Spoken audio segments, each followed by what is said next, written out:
নারকেল বাটায় তো আমরা অনেক রান্না করে খাই। তার মধ্যে প্রসিদ্ধ রান্না তো জানেনই, নারকেল বাটা হাঁসের গোস্ত, নারকেল চিংড়ি, অনেক কিছু। না, আজকে আমি করছি নারকেল বাটায় মুরগির গোস্ত। অবশ্য মুরগির গোস্তটা এটা একদমই মুরগির ব্রেস্ট পিস, যেটা চিকেন ব্রেস্ট পিস, যেটাই বলুন না কেন সেটাই আর কি। তো আমি বেশ কয়েকটা চিকেনের ব্রেস্ট পিস নিয়েছিলাম ছোট ছোট টুকরো করে। আর এখানে আমি এই যে মশলাটা কষিয়ে নিচ্ছি, এখানে আদা রসুন বাটা, সে সাথে পেঁয়াজ কুচি বেশ খানিকটা, তার সাথে নিয়েছিলাম আমি আস্ত গরম মশলা, তেজপাতা, দারচিনি, এলাচ, কালো গোলমরিচ, দুটো শুকনো মরিচও কিন্তু দিয়েছি। খুব সুন্দর করে কষিয়ে এর মধ্যে আমি দিয়ে দিলাম শুকনো গুঁড়ো মশলা। শুকনো গুঁড়ো মশলার মধ্যে ছিল মরিচ গুঁড়ো, হলুদ গুঁড়ো, ধনিয়া জিরে গুঁড়ো, সেই সাথে ঘরে করা মশলা যেমন রাঁধুনি, মৌরি, জিরা, এগুলো মিশিয়ে একটা মশলা করা। আর তার সাথে ঘরে করা গরম মশলাও কিন্তু অল্প দিয়েছিলাম। খুব ভালো করে কষিয়ে এখানে আমি অর্ধেকটা নারিকেল কুড়িয়ে গ্রাইন্ডারে গ্রাইন্ড করে নিলাম, খুব ভালো করে পেস্ট করে নিলাম। আপনারা কিন্তু এটা পাটায় বেটেও নিতে পারেন। নারকেল বাটা দিয়ে যে কোনো রেসিপি করবেন অসম্ভব মজার হয় খেতে। আর নারকেল বাটাই দেন তরকারিতে কিংবা টক দই অথবা অন্য কোনো ইনগ্রিডিয়েন্টস, অবশ্যই খুব ভালো করে কষাতে হবে। রান্নার কষানোটাই হচ্ছে মেইন মজার, মানে যত কষাবেন ততই মজা। কষানো ছাড়া কিন্তু রান্না একদম মজা হয় না।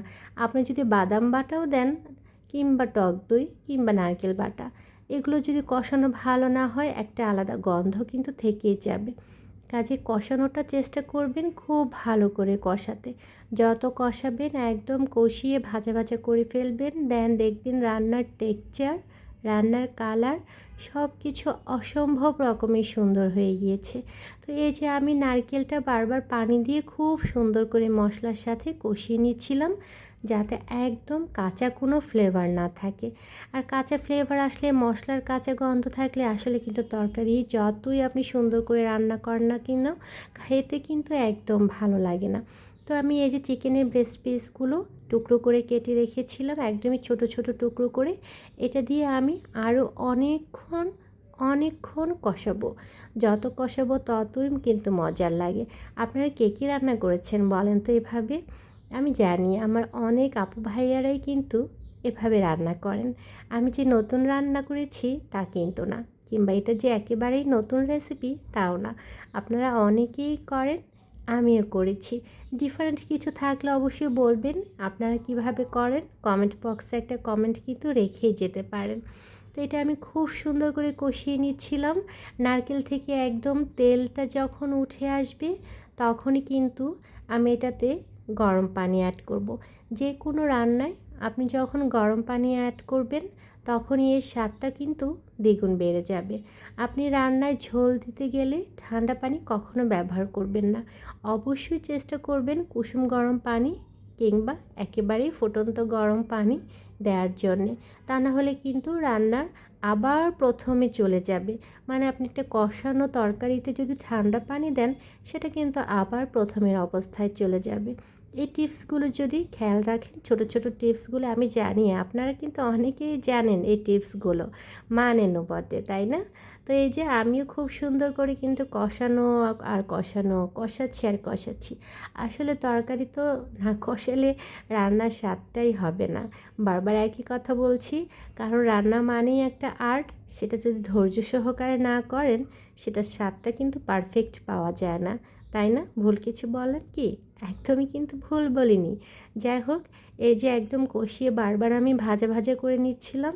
আর চিকেনের ব্যাপারটা হচ্ছে 2 বা 3 বার কিন্তু কষাতে হয়। চিকেনটা যত কষানো হয় ততই ভালো লাগে, তা না হলে চিকেন থেকে কিন্তু একটা এক্সট্রা গন্ধ আছে, সেটা কিন্তু মানে না কষালে পারফেক্ট টেস্ট হয় না। তো এই যে এই পর্যায়ে কষানোর এই পর্যায়ে আমি গরম পানি দিয়ে দিলাম। গরম পানি দিয়ে ফুটে উঠলে আমি দিয়ে দিব এটা আদার্স যা যা অ্যাড করব। তো এখানে কিন্তু আমি সিদ্ধ করে নেওয়া আলু এবং সিদ্ধ করে নেওয়া ডিমও অ্যাড করব। এটাই হচ্ছে আমার রান্নার একটা আলাদা বৈশিষ্ট্য। এই যে আপনারা হয়তো বা অনেকেই নারকেল বাটায় চিকেন করেছেন, কিন্তু এটার সাথে আলু এবং ডিম কি অ্যাড করেছিলেন? যদি না করে থাকেন, এক ঢিলে কিন্তু ২ পাখি মেরেই ফেলতে পারেন, তাই না? আলু ছাড়া তো আমাদের চলেই না। গোশতে আলু মানে আলুটাই কিন্তু মেইন আকর্ষণ। গোশত খাওয়ার থেকে আলুটাই অনেকের বেশি পছন্দ থাকে। তো আমি ২ টা বড় বড় আলু টুকরো করে সিদ্ধ করে নিয়েছিলাম, আর সেই সাথে এই যে ৫ টা ডিমও সিদ্ধ করে ভেজে কিন্তু দিয়ে দিলাম। সামান্য একটু লবণ, হলুদ, মরিচ গুঁড়ো দিয়ে আমি কিন্তু সেদ্ধ করে নিয়েছিলাম। আর এই যে এই পর্যায়ে আমি একটু গরম মশলা গুঁড়ো করে নেওয়া, হাতে করা গরম মশলা, অবশ্যই ঘরে করা সেই গরম মশলার গুঁড়ো দিয়ে দিলাম।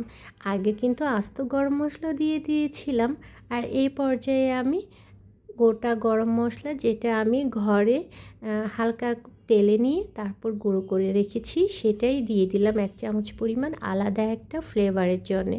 আর কয়েকটা কাঁচামরিচও আমি টুকরো করে দিয়ে দিলাম।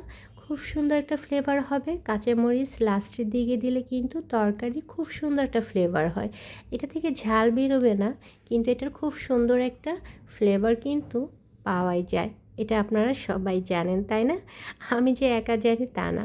আসলে রান্নায় তো কথা বলতেই হবে, যেহেতু রেসিপি ভিডিও, কাজেই আপনারা কিভাবে বুঝবেন আমি না বললে?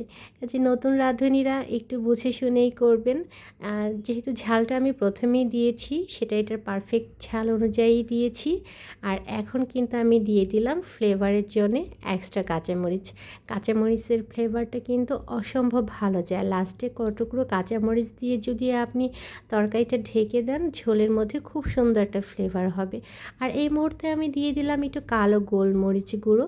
কালো গোলমরিচ গুঁড়ো মাংসের টেক্সচারটা আলাদা একটা মাত্রায় নিয়ে যায়, খুব সুন্দর একটা ফ্লেভার হয়।